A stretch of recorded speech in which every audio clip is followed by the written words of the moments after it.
ज्याचा जन्म मूळ नक्षत्रावरती होतो तो आपल्या आई वडिलांच्यासाठी काळ ठरत असतो.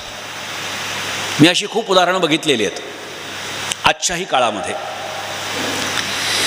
एक तर मूळ नक्षत्रावरती ज्या बालकाचा जन्म होतो त्याच दिवशी, बरं का, काही त्याचे वेगवेगळे दृष्टिकोन आहेत.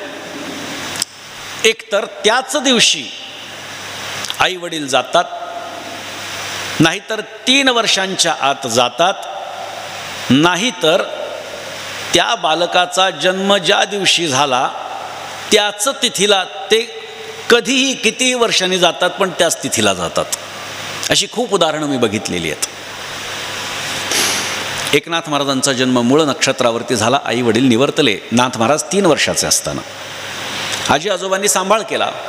चक्रपाणी महाराज आपल्या नातवाला फार जपत होते, कारण भानुदास महाराजांच्या कुळाचा हा एकमात्र वारस आहे याची जाण होती. आणि भानुदास महाराजांचं नाव हे त्या घटनेमुळे अखिल महाराष्ट्रामध्ये आणि वारकरी संप्रदायामध्ये पसरलेलं होतं. आणि एवढ्या मोठ्या कुळामध्ये जन्माला आलेलं एकुलतं एक लेकरू म्हणून एकनाथ असं एकनाथ महाराजांचं नाव ठेवलं. आमच्यासाठी आता हा एकच नाथ आहे म्हणून एकनाथ असं नाथ महाराजांचं नाव ठेवण्यात आलं. आपल्या जीवनामध्ये पुढे चालून ज्यांनी परमार्थाचं ऐश्वर्य दाखवलं आहे त्यांचं बालपण फार विलक्षण आहे. वयाच्या 6व्या वर्षी नाथ महाराजांची मुंज झाली. उपनयन संस्कार झाल्याच्या नंतर अध्ययनाला सुरुवात झाली. काही शिक्षकांची नेमणूक झाली. आजही बघा, मोठ्या माणसांच्या मुलांना शाळेत जायची गरज नसती, ते घरातच शाळा सुरू करतात, घरातच बोलवतात शिक्षकांना आणि म्हणतात इथेच शिकवा. नाथ महाराज ऐश्वर्यवान होते, त्यामुळे त्यांना इतरत्र कुठे पाठवण्यापेक्षा, त्यांनी इतर जाऊन कुठेतरी जाऊन काहीतरी करण्यापेक्षा शिक्षकांनाच त्यांनी घरी बोलवलं आणि काही शास्त्री पंडित नाथ महाराजांना शिकवायला. वयाच्या 6व्या वर्षी उपनयन संस्कार झाल्यानंतर नाथ महाराजांनी आपल्या अभ्यासाची अध्ययनाची सुरुवात केली आणि वयाच्या 12व्या वर्षापर्यंत 4 वेद, 6 शास्त्र आणि 18 पुराण त्यांना अवगत झाली.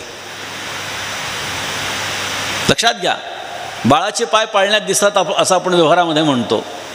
लहानपणीच ठरत असतं की हा मुलगा पुढे चालून काय होणार आहे, ही मुलगी पुढे चालून काय होणार आहे किंवा काय करू शकते. वयाच्या 12व्या वर्षापर्यंत 4 वेद, 6 शास्त्र आणि 18 पुराणांचं ज्ञान प्राप्त झालं. आणि नाथ महाराज गुरुजींना त्यांच्या विचारायचे, गुरुजी आता काय शिल्लक आहे? गुरुजींनी सांगावं, बाबा अध्ययनामधलं आता झालं, तुला व्याकरणाचं ज्ञान आहे, तुला योगाचं ज्ञान आहे, सगळ्या गोष्टींचं तुला ज्ञान प्राप्त झालं आहे. भगवंताची प्राप्ती एकदा झाली की आपल्या जीवनातली कृतकृत्यता संपन्न होते, प्राप्त होते. नाथ महाराजांनी सांगितलं, मग लगेच करून टाका. म्हणलं आपण लगेच देवाची प्राप्ती करू. 10-12 वर्षाचं लेकरू. गुरुजी हसले आणि सांगितलं, बाबा हे काही एवढं सोपं नसतं. नाथ महाराजांनी प्रश्न केला, ज्या अर्थी तुम्हाला माहिती हे सोपं नसतं त्या अर्थी बहुतेक तुम्हाला प्राप्ती झाली आहे देवाची. नाथ महाराजांना त्या पंडितांनी सांगितलं, नाही म्हटले, आम्हाला काही देवाची प्राप्ती झाली नाही. मग तुम्ही कसं काय सांगता आम्हाला? नाथ महाराजांनी सांगितलं, नाथ महाराजांना त्यांनी सांगितलं, आम्हाला फक्त भगवंताची परोक्षानुभूती आहे, अपरोक्ष प्राप्ती आम्हाला भगवंताची झालेली नाही. तो परमात्मा म्हणजेच मी आहे, मी म्हणजेच परमात्मा आहे हे शब्दज्ञान आम्हाला आहे, पण आमची दृष्टी तशी झाली नाही. का नाही झाली? कारण आम्हाला आजपर्यंत तसे सद्गुरू प्राप्त झाले नाहीत. का नाही झाले? सद्गुरू प्राप्त न होण्याचं कारण एकतर आपलं अभाग्य. आपलं भाग्य जर नसेल तर आपल्याला सद्गुरू प्राप्त होऊ शकत नाहीत, किंवा आपला आळस. सद्गुरू प्राप्त न होण्याची 2 कारणं आहेत. एक तर आपल्या भाग्यात नसतं किंवा भाग्यात असतं पण आळस करतो म्हणून ते लांबत जातं. जर भाग्यात आहे तर उशिरा का होईना तो आळस आपला जाईल आणि सद्गुरूंची प्राप्ती होणार आहे. काही माणसं आयुष्यभर परमार्थ करतात, परंतु सद्गुरूंची शरणागती काही प्राप्त करत नाहीत. त्यांचा परमार्थ शून्य आहे. मी काय म्हणतो लक्षात घ्या. आम्ही 50 वर्षांपासून वारी करतो, आम्ही इथे जातो, माझ्या 4 धाम यात्रा झालेल्या आहेत, मी रोज कीर्तनाला जातो, 3-4 तास मला देवपूजा केल्याशिवाय बरंच वाटत नाही. ही अशी आणि तत्सम जी मंडळी आहेत, यांनी आयुष्यभर परमार्थ केला तरी त्यांचा परमार्थ शून्य आहे, कारण सद्गुरूंची शरणागती नाही आहे. जोपर्यंत आपण कोणाचा तरी अनुग्रह घेत नाही तोपर्यंत आपला परमार्थ शून्य आहे, कारण सद्गुरू आमच्या जीवनासाठी अत्यंत महत्त्वाचे आहेत. सगळ्या संतांची मंडळी डोळ्यासमोर घ्या. ज्ञानोबारायांना सद्गुरू आहेत निवृत्तीनाथ महाराज, नामदेवरायांना सद्गुरू आहेत विसोबा खेचर, एकनाथ महाराजांना सद्गुरू आहेत जनार्दन स्वामी, तुकोबारायांना सद्गुरू आहेत बाबाजी चैतन्य, निळोबारायांना सद्गुरू आहेत तुकोबाराय. सगळ्या संतांनी सद्गुरूंची शरणागती प्राप्त केलेली आहे. सगळ्या संतांनी वास्तविक पाहता त्यांचं आयुष्य जर आपण बघितलं तर उपजताची ज्ञानी हे वर्म जाणूनी आले लोटांगणी चांग देव, ज्ञानोबारायांचं वर्णन आहे. जे उपजताच ज्ञानी आहेत त्यांना कोणाच्या मार्गदर्शनाची काय गरज आहे. परंतु जी शिष्ट परंपरा चालत आलेली आहे त्या परंपरेचं खंडन करण्यापेक्षा त्याचं पालन करणं, कारण यद्यदाचरते श्रेष्ठः तत्तदेवेतरो जनः. मोठी माणसं ज्या मार्गाने चालतात लहान माणसं त्याच मार्गाने चालत असतात. म्हणून सद्गुरूंची शरणागती या सगळ्यांनी केलेली आहे. जाऊ द्या, संतांबद्दल काय सांगायचं. ज्यांना आपण अखिल कोटी ब्रह्मांड नायक म्हणतो तो भगवान श्रीकृष्ण सुद्धा सांदीपन ऋषींना शरण गेला, प्रभू रामचंद्र वसिष्ठांना शरण गेले. परब्रह्म राम वसिष्ठा शरण कृष्णे सांदीपन गुरु केला, नाथ महाराज सांगतात. देवाधिकांनी जर का सद्गुरूंची शरणागती प्राप्त केली तर तुमचा आमचा काय अधिकार आहे. काही लोक कीर्तन करू लागले तर त्यांना असं वाटतं की माझ्यापासूनच माझी परंपरा, मला काही गुरुची गरज नाही, जमत नाही. असं जर असतं तर संतांनी गुरु केले नसते. आणि संतांनी जर गुरु केले, एवढे ज्ञानी आहेत, तर तुमचा काय विषय. पण काही माणसं स्वतःला सगळ्यांपेक्षा श्रेष्ठ समजतात, त्यामुळे ते आयुष्यात कधीही परमात्म्याची प्राप्ती करू शकत नाहीत. कदापि त्यांना परमात्म्याची प्राप्ती होत नाही. ते पुन्हा जन्माला येतात, पुन्हा मरतात. पुनरपि जननम पुनरपि मरणम पुनरपि जननी जठरे शयनम अशी अवस्था होऊन जाते. सद्गुरूंची शरणागती मला प्राप्त होईल का असा प्रश्न केला. त्यांनी सांगितलं होईल ना. कधी होईल. उत्तर तेच मिळालं, भाग्यात असेल तर होईल. नाथ महाराजांनी सांगितलं आणि मी जर शोध घेतला तर तरीसुद्धा जमेल. चुणचुणीतपणा आपल्याला नाथ महाराजांचा या ठिकाणी लक्षात येतो. नाथ महाराज हा उगा काहीतरी पिछे से आई आगे धकाई असं नाही आहे. प्रत्येक गोष्ट तावून सुलाखून जाणून घेणारे आहेत नाथ महाराज. कुठे मिळतील सद्गुरू, योग्य वेळी तुला मार्गदर्शन मिळेल. आणि असं ध्यानस्थ बसले महादेवाच्या मंदिरामध्ये. आमच्या पैठणला दोलेश्वर नावाचा महादेव आहे, आमचं ग्रामदैवत आहे. तिथे जाऊन बसले ध्यानस्थ. आणि तिथे आकाशवाणी झाली की दौलताबाद किल्ल्याचे अर्थात देवगिरी किल्ल्याचे किल्लेदार असणारे जनार्दन स्वामी त्यांच्या शरणागतीमध्ये तो जा. गेले नाथ महाराज. तिथे गेल्याच्या नंतर नाथ महाराजांना अडवण्यात आलं, कारण फक्त गुरुवारीच आतमध्ये प्रवेश असायचा. आपण जर दौलताबाद किल्ल्याला गेला असाल तर महाद्वार आहे आणि तिथून वर जावं लागतं. स्वामी वर बसायचे, पण ते दत्तभक्त असल्यामुळे फक्त गुरुवारी सुट्टी असायची. ज्या काळामध्ये सगळीकडे शुक्रवारी सुट्टी असायची, जशी आज सगळीकडे रविवारी सुट्टी आहे. हे इंग्रजांचे नियम आहेत म्हणून रविवारी सुट्टी आहे. नाहीतर आपल्या धर्मामध्ये गुरुवारला अत्यंत महत्त्व आहे. जनार्दन स्वामींच्या अखत्यारीत तो किल्ला असल्यामुळे गुरुवारी सुट्टी. मग जो कोणी यायचा तो स्वामींच्या पुढे काहीतरी मागणं मागायचा, स्वामी पूर्ण करायचे. हे शुक्रवारी पोचले, पुढच्या गुरुवारपर्यंत प्रवेश मिळणार नाही. गुरुवारपर्यंत नाथ महाराज थांबले महाराज दारात. सद्गुरूंच्या प्राप्तीची काय ओढ असावी लागते. नाथ महाराजांचं जीवन बघा. 7 दिवस दारामध्ये नाथ महाराज थांबले. मग कोणी येणारा जाणारा म्हणायचा छोटं बालक आहे 12 वर्षांचं, आणि मग त्यांना काहीतरी दूध वगैरे पाजायचे, बस तेवढ्यावरती. गुरुवारचा दिवस उजडला, पुन्हा रांगा लागल्या मागणाऱ्यांच्या. 12 वर्षाचं बालक थांब रे बाबा म्हणून नाथ महाराजांना पुन्हा शेवटी टाकून दिलं. मग प्रत्येकाचं मागणं, महाराज माझ्या मुलीचं लग्न करायचं, पैसा नाही. स्वामींनी म्हणावं द्या यांना एवढा पैसा, चला पुढे, यांना हे करा, त्यांना ते करा. शेवट नाथ महाराज संध्याकाळची वेळ. कुतूहल वाटलं की एवढंसं लेकरू भानुदास महाराजांच्याकडे भेटण्यासाठी येत आहे, रांग लावून येत आहे. चौकशी केली तर अधिकाऱ्यांनी सांगितलं मागच्या आठवड्यापासून तुमच्या भेटीची वाट पाहताय म्हणले हे लेकरू. कुतूहलाने विचारलं. भानुदास जनार्दन स्वामी महाराजांनी एकनाथ महाराजांना विचारलं, 12 वर्षाच्या एकनाथ महाराजांना विचारलं, बाबा तू 8 दिवसांपासून माझ्याशी भेटण्यासाठी वाट पाहतोय, काय पाहिजे माझ्याकडून तुला? रांगेमध्ये येणारी प्रत्येक व्यक्ती ही भानुदास महाराजांच्या गोष्टी मागत होती. एकनाथ महाराजांनी सांगितलं मला तुम्ही पाहिजेत. आश्चर्य वाटलं. एवढ्या बालवयामध्ये या मुलाला एवढं ज्ञान, आश्चर्य वाटलं. कुठून आलास? आमच्या परंपरेमध्ये ज्ञानोबारायांचा हरिपाठ, नाथ महाराजांचा हरिपाठ झाल्याच्या नंतर ब्रिदावळीचे अभंग आहेत. हे ब्रिदावळीचे अभंग म्हणजे जनार्दन स्वामी आणि एकनाथ महाराजांचा संवाद आहे. स्वामींनी विचारलं, हे प्रश्नोत्तर आहे. कोण तुझा ग्राम आलासे कुठून, कोण कोण तुझं परिवार?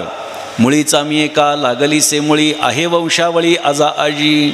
दोन्ही अतिवृद्धे आहेत पैठणी, मीही तेथोनी आलो असे.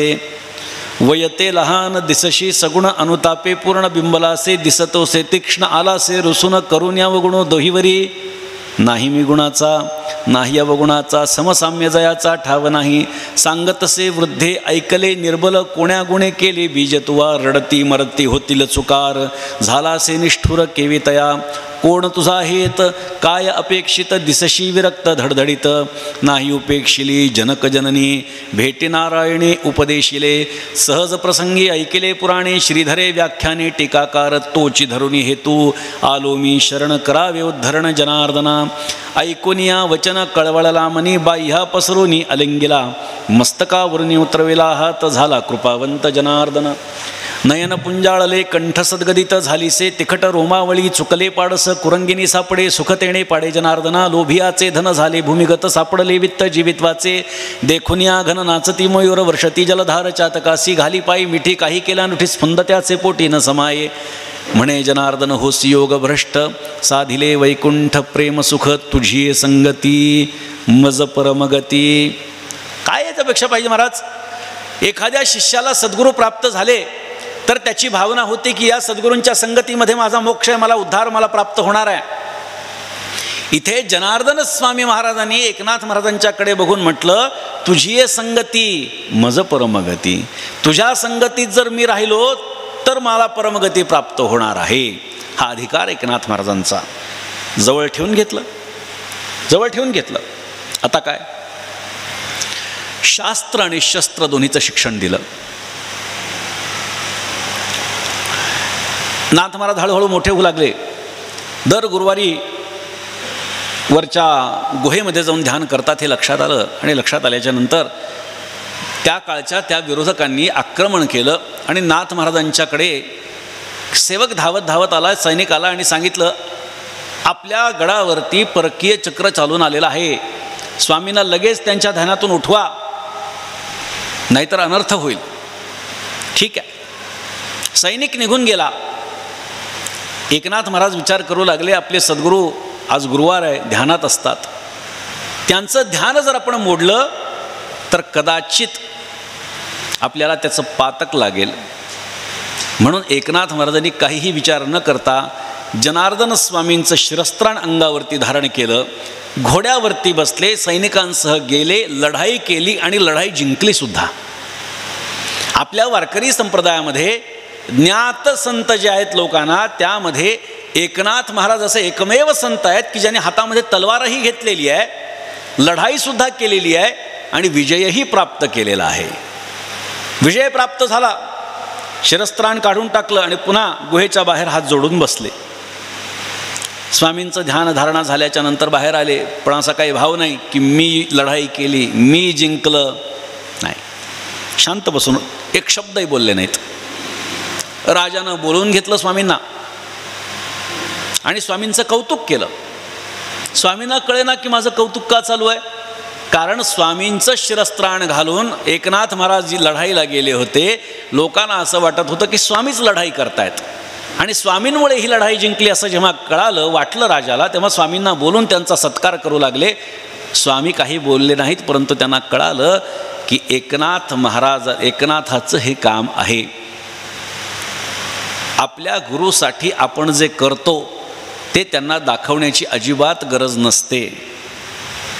जो सद्गुरू आहे त्याला आपला शिष्य आपल्यासाठी काय करतो हे सगळं कळत असतं. मी हे केलं, मी ते केलं सांगण्याची अजिबात गरज नसते.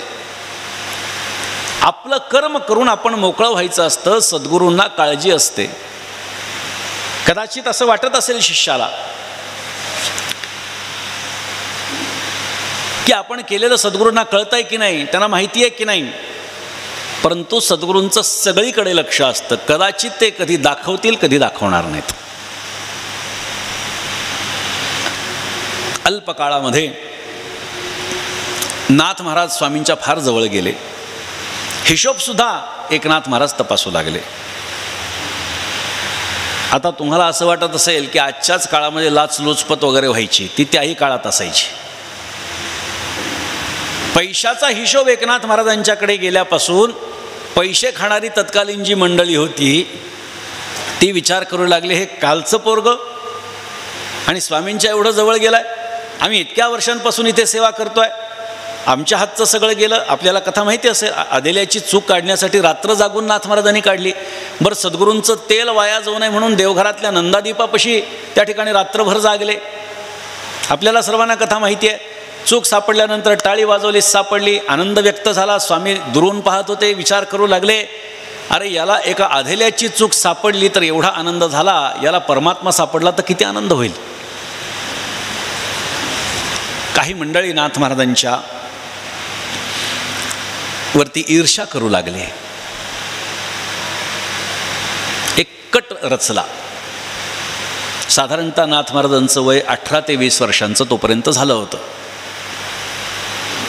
एका ब्राह्मणाच्या गर्भवती स्त्रीला त्यांनी कटामध्ये सहभागी केलं आणि सांगितलं की तुझ्या पोटातला गर्भ हा एकनाथ महाराजांच्या पासून आहे, एवढंच तू सांगायचं. म्हणलं बाकी सगळं आम्ही पाहतो. संतांचं जीवन उगाच संतांचं जीवन नाही आहे, लक्षात घ्या. चणे खावे लोखंडाचे मग ब्रह्मपदी नाचे. आधी लोखंडाचे चणे खावे लागतात, मग तो अधिकार संपन्न होत असतो. संतांच्या जीवनामध्ये अनेक चढ उतार आहेत. ती स्त्री धावत आली स्वामींच्याकडे आणि सांगितलं, माझ्या पोटातला गर्भ हा एकनाथाचा आहे. दरबार भरला. नाथ महाराजांना बोलवलं आणि विचारलं, तुझ्यावरती हा आरोप आहे, खरं आहे का? नाथ महाराजांनी सांगितलं, म्हणले गुरुदेव, आपल्यापासून क्षणभर सुद्धा मी विचलित होत नाही. सेवेची आवडी आराम नाही अर्धघडी. आपण उठल्यापासून आपल्याच बरोबर असतो. आपण झोपल्यानंतर आपले पाय चेपतो, कधी झोप लागली कळत नाही आणि आपण उठण्याच्या काही क्षण आधी उठतो. कसं शक्य होईल म्हणले गुरुदेव.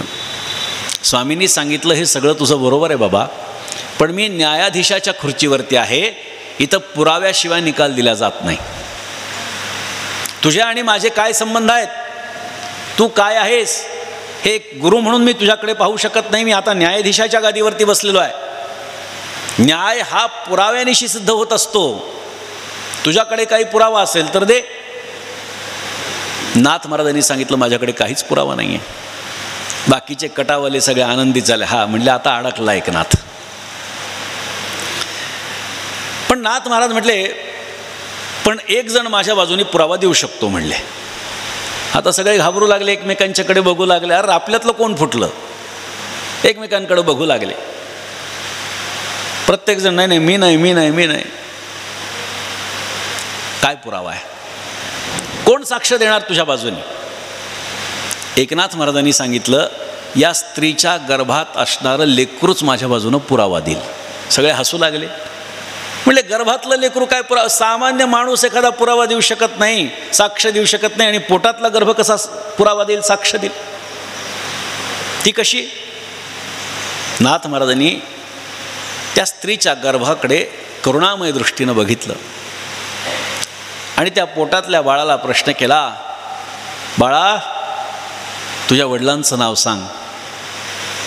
आणि पोटातला गर्भ बोलून बसला आणि एका मुसलमानाचं नाव त्यांनी घेतलं. न्यायनिवाडा झाला, विषय संपला. नाथ महाराज आजच्या भाषेमध्ये बोलायचं झालं तर बाइज्जत बरी झाली. त्या मुलाचं काय झालं? संतांची कृपादृष्टी किती महत्त्वाची आहे लक्षात घ्या. तुमच्या आमच्यासारख्या सामान्य दिसणाऱ्या जीवांवरती जर त्यांची कृपादृष्टी पडली तर आपला उद्धार होणारच आहे. पण त्या स्त्रीच्या पोटातल्या गर्भावरती नाथ महाराजांसारख्या महात्म्याची कृपादृष्टी पडली. काय झालं त्या गर्भाचं आपल्याला माहिती नाही. तुकाराम महाराजांचं एक प्रमाण आहे, कबीर मोमीन लतीफ मुसलमान सेना न्हावी जाण विष्णुदास. याच्यातला जो लतीफ मुसलमान आहे तो म्हणजे हा गर्भ आहे. एकनाथ महाराजांची कृपा दृष्टी तिच्या गर्भावर पडली, त्याच्या आईच्या गर्भावरती पडली. गर्भावरती नाथ महाराजांची कृपादृष्टी पडल्यानंतर तो गर्भ पुढे चालून संत बनला. जे संतांच्या सहवासामध्ये येतील ते का संत होणार नाहीत मला सांगा? आपणा सारिखे करीती तात्काळ, नाही काळ वेळ तया लागी. म्हणून नाथ महाराजांना पडेल तिथे तिथे त्रास देण्याचा प्रयत्न लोकांनी केला, परंतु ते काही शक्य झालं नाही. नाथ महाराज त्यातनं बाहेर पडले. याला आता भगवंताची प्राप्ती करून देणं गरजेचं आहे. म्हणून स्वामींनी सांगितलं, शेजारी तिथे शूलिभंजन नावाचं पर्वत आहे, त्या पर्वतावरती जा आणि भगवंताची उपासना कर. काही जर वेगळं घडलं, अघटित घडलं तर जरूर वापस ये. तिथे आजही त्या शूलिभंजन पर्वतावरती साधारणतः देवगिरी किल्ल्यापासून 10 ते 15 किलोमीटर अंतरावर, मधून गेल्यानंतर जंगलातून गेल्यावर अंतर कमी आहे, पण आता बाहेरून जावं लागतं. रस्त्याचं काम सुरू आहे सध्या आणि 15 किलोमीटर लांब आहे. आजही तिथे वाघ सिंह आहेत असं स्थानिक लोक म्हणतात. त्या काळामध्ये 450 वर्षापूर्वी काय अवस्था असेल? गेले तिथे आणि त्या शूलिभंजन पर्वतावरती खाली तिथे चंद्रकुंड आणि सूर्यकुंड आहेत, 2 कुंड आहेत. तिथे स्नान करायचं पहाटे पहाटे आणि तिथे जाऊन एका शिळेवरती बसायचं. आजही त्या शूलिभंजन पर्वतावरती 2 शिळा आहेत. एक शिळा ही नाथ महाराजांच्यासाठी बसण्यासाठी होती, जिचं आज मंदिर आहे, ज्याच्यावर बसून एकनाथ महाराजांनी काही काळ तपश्चर्या केली. ती शिळा त्या ठिकाणी आजही आपल्याला पाहायला मिळते. आणि दुसरी शिळा ही अशी आहे की सामान्य दगडाने त्याच्यावरती आघात जर केला तर त्या शिळेतून वेगवेगळे स्वर ऐकायला येतात. वेगवेगळ्या ठिकाणी आघात केल्यानंतर वेगवेगळा आवाज आजही त्या शिळेतून आपल्याला ऐकायला मिळतो. आपल्याला स्वतःला त्याचं परीक्षण आत्ताही करता येतं. ध्यानस्थ बसायचं, पहाटे पहाटे भगवान नामस्मरण करायचं, ध्यानाला बसायचं. नाथ महाराजांची समाधी लागायची. एक शेतकरी होता, त्याचं शेत डोंगरावच्या पलीकडे. पहाटे पहाटे जायचा, शेतीचं काम करायचं आणि संध्याकाळी वापस यायचा. नाथ महाराज त्या ठिकाणी ध्यानस्थ बसलेले त्याला एक दिवस दिसले आणि एका तेजपुंज युवकाकडे बघितल्याच्या नंतर त्यांना लक्षात आलं, हा कोणी मोठा योगी आहे. इथे खाण्यापिण्याची काही व्यवस्था नाही आहे, आपलं तर याला चालणार नाही, पण आपल्याकडे गायी आहेत, आपण काही ना काहीतरी दुधाची सेवा करावी असा विचार त्यांनी केला. आणि तिथे नदीच्या पलीकडे, डोंगराच्या पलीकडे जात असताना दुधाचा लोटा जाता जाता ठेवून जायचा. नाथ महाराजांची समाधी भंग झाली की नाथ महाराज ते दूध प्यायचे, रिकामा लोटा ठेवून द्यायचे. हा संध्याकाळी शेतीचं काम झालं की जाता जाता रिकामा लोटा घेऊन जायचा. अशी दिनचर्या सुरू झाली. एक दिवस नाथ महाराज दूध पिऊन थांबले, बसले, ध्यानस्थ बसले. त्या शेतकऱ्याला काही दुपारीच घरी जाण्याचा प्रसंग आला. संध्याकाळी जो जात होता तो दिवस माध्यान्हावरती आल्यानंतर त्याला काहीतरी कामानिमित्त घरी जावं लागलं. म्हणून तो पुन्हा दुपारच्या वेळी चढला. म्हणला लोटा घेऊन जाऊ. आणि नाथ महाराजांच्याकडे बघितल्याच्या नंतर आरडाओरडा करू लागला, कारण नाथ महाराजांना एका भुजंगानं वेटोळा घातला होता. चावण्यासाठी आलेला तो सर्प संतांचा स्पर्श झाल्याच्या नंतर त्यांच्यावरती छाया धरता झाला. नाथ महाराजांचा एक अभंग आहे. आम्हा डंखो आला काळ, तो काळची झाला कृपाळ, भली ओळखी झाली आता, चित्त मेनले से चित्ता, एका जनार्दना पायी जिण्या मरण्या सवरस नाही. तो शेतकरी आरडाओरडा करू लागला, नाग नाग नाग. नाथ महाराजांची समाधीभंग झाली आणि क्षणात तो सर्प निघून गेला. नाथ महाराजांनी जाताना बघितला. तुकाराम महाराजांचा एक अभंग आहे. चित्त शुद्ध तरी शत्रू मित्र होती, व्याघ्रही ना खाती सर्पतया. आपलं जर चित्त शुद्ध असेल तर आपले शत्रूही मित्र होत असतात. मग वाघ आणि सर्प त्याचं काहीही करू शकत नाही. स्पर्श झाला, चावण्याला आल्यानंतर त्याची मती बदलली. हे संतांच्या स्पर्शाचं महात्म्य आहे. दोघांनाही भगवान श्रीकृष्णानं पूर्ण रूपात त्या ठिकाणी दर्शन दिलं. आजही डोक्यावरती नाग असलेले चित्र नाथ महाराजांचं म्हणून लोकांमध्ये प्रसिद्ध आहे, प्रचलित आहे. बऱ्याच लोकांना ते ज्ञानेश्वर महाराजांचं वाटतं, परंतु तरुण अवस्थेमध्ये ज्यांच्या डोक्यावरती नाग आहेत ते एकनाथ महाराज आहेत. या प्रसंगाच्या निमित्तानं ते चित्र ज्याने कोणी रेखाटलं असेल. आमच्याकडे हे चित्र जुनं आहे, किमान 100 ते 200 वर्षांपूर्वीचं ते चित्र आहे आमच्याकडे. अतिशय सुंदर चित्र आहे. दोघांनाही पूर्ण रूपात दर्शन भगवान श्रीकृष्णानं दिलं आणि नाथ महाराज परत आले. मला खूप दिवस असं वाटायचं, मामा असा विचार करायचो, कोण असेल बरं तो शेतकरी की ज्याने आपल्या पूर्वजांना दूध देण्याची सेवा केली. मला कायम प्रश्न पडायचा. बरं तिथे मी जाता येता इकडे तिकडे बघायचो तर मला असं वाटलं नाही की यांच्यापैकी कोणी दूध देत असेल तिकडे. असं काही लक्षात नाही आलं. पण मी नाशिक जिल्ह्यामध्ये एकदा कीर्तनाला गेलो आणि एक व्यक्ती, शेतकरी, सामान्य शेतकरी, आणि माझं दर्शन घेतलं. म्हणले महाराज आमचं काय परमभाग्य आहे. म्हटले. म्हणलं काय हो? ते म्हणले नाथ महाराजांना ज्यांनी दूध दिलं म्हणले त्यांचे आम्ही वंशज आहेत. मी म्हणलं तुम्ही पाया पडू नका, मी त्यांच्या पाया पडलो महाराज. हां, आमच्या पूर्वजांना तुम्ही दूध पाजलं, त्यांच्यावरती एवढी कृपा एक प्रकारे आपण केली म्हणून त्यांची साधना त्या ठिकाणी सिद्ध होऊ शकली. त्यामुळे तुम्ही आमच्या पाय पडू नका, मी त्यांच्या पाया पडलो आणि त्यांना धन्यवाद दिले. अशा पद्धतीनं या गोष्टी जर आपण बघितल्या तर ही विलक्षणता एकनाथ महाराजांच्या चरित्रात आहे. सांगायला आले नाथ महाराज, असं असं झालं गुरुदेव. स्वामींच्या लक्षात आलं की आता याला अनुग्रह द्यायला हरकत नाही. सद्गुरू आपल्या शिष्याची परीक्षा पाहत असतात. कोणी म्हणलं आम्हाला अनुग्रह द्या, दिला, असं होत नाही. हल्लीच्या काळामध्ये असं होतं, ठीक आहे, परंतु अधिकार बघून उपदेश करायचा असतो. काही मंडळी येतात, अनाहूतपणे येतात, महाराज तुमचा अनुग्रह नाही. तुम्ही कोण आहात, कसे आहात हे जाणल्याशिवाय कसा हां, ज्यांच्याबद्दल आम्हाला माहिती आहे किंवा जी मंडळी बघितल्या बघितल्या लक्षात येतात सात्विक आहेत, त्यांना अनुग्रह द्यायला हरकत नाही. नाथ महाराजही सात्विक आहेत हे कळालं होतं स्वामींना, परंतु तुका म्हणे तेथे न चले तातडी प्राप्त काळ घडी आल्या विणं. कोणतीही गोष्ट होण्यासाठी एक ठराविक वेळ यावा लागतो. स्वामींच्या लक्षात आलं की आता एकनाथ महाराजांना आपल्याला अनुग्रह द्यायचा आहे. पुन्हा शुलिभंजन पर्वतावरती घेऊन गेले. एक फकीर, एक मलंग त्या ठिकाणी एका कुत्रीबरोबर आला.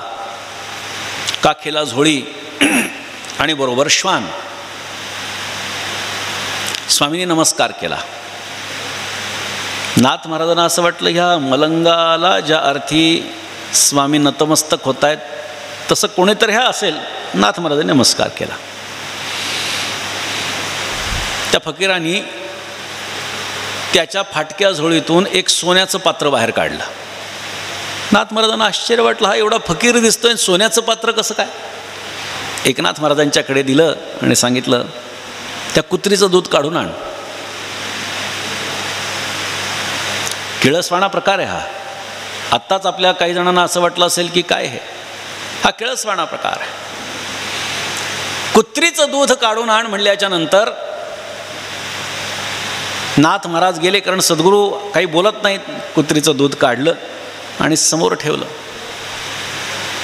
समोर ठेवल्याच्या नंतर त्याच्यात त्यांनी स्वतःच्या खिशातले, स्वतःच्या झोळीतले काही भाकरीचे तुकडे काढले आणि त्या दुधात कुस्करले. यात आहे, दुधामध्ये कुस्करले आणि कुस्करल्याच्या नंतर खाऊ लागले.